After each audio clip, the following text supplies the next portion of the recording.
You want details? Fine. I drive a Ferrari, 355 Cabriolet. What's up? I have a ridiculous house in the South Fork. I have every toy you can possibly imagine. And best of all, kids, I am liquid. So, now you know what's possible. Let me tell you what's required. All right, let's do a life advice. I just like this one because it's a little different. I appreciate all the lifting questions, guys, but just fucking download an app. I don't know how many more times I could say it. Everybody's different. Maybe you'll get there. You probably will.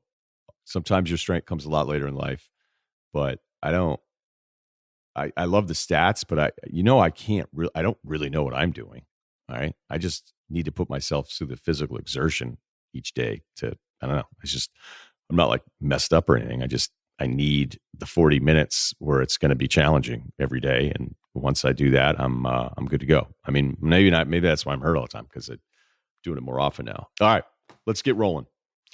Because I have a little less time because I have something planned here. Okay, so Christian asks, big fan of the show. Been following you since the Van Pelt days when I was in high school. Admired the way you handle adversity and bet on yourself. The question is, how do you get started on writing a screenplay? I've been interested in starting to write one for 2 or 3 years now. Sounds about right. It's pretty much how a lot of it works out, is the thought has crossed your mind for a few years and you buy a few books. I make the joke that I bought the Robert McKee storybook, I think in 2004 at the Brookline, Mass. Barnes & Noble. I probably didn't start reading it until years and years later. And then I finally, once I was like, hey, are you going to be a poser and buy the next new screenplay book? Are you going to buy the new edition of Final Draft? Just start writing. Just start writing stuff down. All right, so I'll get to that in a little bit. All right, so focusing on uncertainty in your mid late 20s, real original, I know, but looking at it from the perspective of someone who lost their parents at a young age like I did, I'm sorry to hear that. Aside from your idea, I have no idea how to start. I'm hoping that you'd be able to give advice on where to start, since you've been working on writing yourself. I hope you're well. All right, so cool. That's nice, and I'm sorry to hear that. Depending on how close you are and losing them when you're younger. One of my friends, who I used to be close friends with, but he lost his mother when he was really young. And it was unbelievable how he handled it. He's a really strong guy. And I just said, man, I can't imagine. And he just refused to let it be anything other than, I know this sounds crazy, but like he just forced himself to turn it into a positive. He goes, you know what? He goes, I got to see my mom in her last days as my mom still, and all the stuff at the end that you have to worry about. He's like, I never have to worry about it with her, and she's in a better place and whatever. So you weren't asking for advice on that kind of thing, so I wasn't trying to get too deep with you, but a friend of mine, we'll call him George, he said that to me a long time ago when he lost his mother, and I've never forgotten. Because I was like, wow, that's unbelievable. It may not even believe that on the inside, but if that's what you're doing on the outside, good for you. Okay, so screenplay advice. I'm not really anybody in this other than a guy that's had a few ideas and has sat down. And I've written quite a bit now in the last couple of years since I've moved to Los Angeles. And I have the blind script deal with ABC, which is great. It feels like a very entry level thing for me, which makes sense. There's a couple other things that are in the works, but that's kind of the way the business always is. I'm not going to sit here and talk it up unless it's real with you guys, because I just don't like people that are full of shit. And I always kind of regret maybe telling anybody about it, because it feels like, hey, it's been a couple of years, what's going on? You're like, yeah, but I had to kind of really lock in and make sure I learned how to do it. So I would start with this. There's a lot of people that want to do it, and there's just a lot that are never going to. They're just going to talk and talk and talk. And, to really sit down in front of your laptop and you're in a room by yourself and you're like, all right, start creating this world and follow through and write all the dialogue and know where the hell it's going. Because that's the other thing. Plenty of people, I do it all the time. I'm like, what'd be a good idea is this. And you're like, okay, but where's it go? What's the second episode? What's the third season? And you're like, all right, this sucks. This idea sucks too. But I've done a few different things where I've tried to write out just scenes and then build a show around the scenes, knowing kind of deep down like where the idea is going. And then when I did the thing with ABC, it was very structured in that it was give us log lines for shows, and I gave them a few different ideas, and they picked one that I thought they were going to pick, and then they were like, all right, now do every character that's a main character. So there's like 14, 15 characters for the first season of this thing that I'm trying to do. and give us a complete pilot outline, start to finish. So the whole doc for that wasn't too bad. It was only 10, 12 pages or something.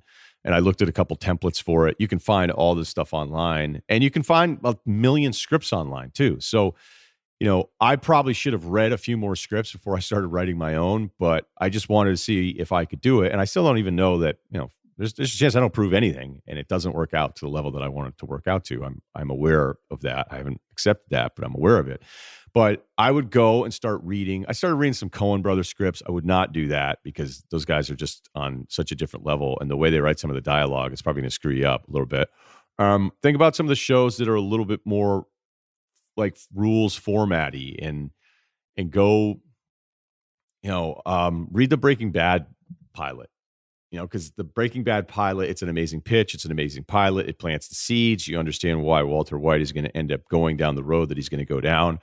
Go and read that. Read some stuff that you wouldn't think of. I mean, somebody sent me a doc for the drama Nashville, and they were like, this is actually like considered a very good template of like how you should do some of this early stuff. So you can do, just like any time you had a writing assignment when you were in college or high school, and they'd go, let's do an outline. And all of us would go, I don't want to have to do all of this stuff. Well, there's a reason why you do it, because it actually makes the rest of the work towards the end a lot easier. So go get the Final Draft app. It's expensive, but if this is what you want to do, I mean, you're going to spend $150 in a worse way at some point. So I would do that. I would read a bunch of scripts, and then I would kind of go, all right, what are the 5 things that I would think would be an interesting story? And maybe you don't have anything interesting. I mean, not everybody gets to do this. It's the same thing with like people that want to be on air. The rule used to always be, just because you want to be on the air doesn't mean you get to be on the air. And with writing, you always have to realize how hard this is and how many people are doing it. And the first thing you have to know, though, like, do you actually like doing it? Because I realized that I did. It was something I could do on my own. I would chip away at it, and you go, this sucks, this sucks, this sucks, this sucks. And you have a moment where you write a few lines of dialogue. You're like, that's pretty good. Like, that works. And if anybody that's really established, a lot of people listen to this podcast. I mean, maybe there's something here you're connecting with, but my biggest thing, what I'm not trying to portray myself as this really established guy that totally knows what he's doing, because I'm still learning as I try to kind of not change careers, but picking up a skill in your 40s or trying to figure out if you have the skill in your 40s hasn't always been the easiest thing. So, like anybody, really good writers do the exact same thing. I mean, they're all over Twitter doing the same thing. You write a few paragraphs, you're like, oh, this sucks. No one's going to read it. I'm terrible at what I do. And then for whatever reason, you kind of come out the other side and you're like, all right, this is acceptable. Or the great day where you're like, this is really good. And it's whenever I get stuck, what I'll do too is if I go, okay, the scene doesn't make any sense. It has to be better. This is stupid. I'm probably a little bit too much like, oh, that wouldn't happen guy, which I think is frustrated somebody I've worked with with some other project they have going on. Like, oh, that wouldn't happen. But I'll write out 10 things. I'm like, hey, even if all 9 of these things suck, it's almost like in Mad Men where the ad executives will talk to each other and they'll say, all right, give me 25 lines on Burger Town or whatever the hamburger place was that they were doing business for a little bit later on. And it was just, you would force yourself to sit in a room and like have to write down 25 lines. And the exercise of doing it, even though most of those lines would suck, triggers something where you start kind of tricking your brain into thinking that way. And it's pretty crazy how it can work out. So like if I get stuck and be like, all right, this character sucks. Here, what are 10 things this character would do that would make them more interesting?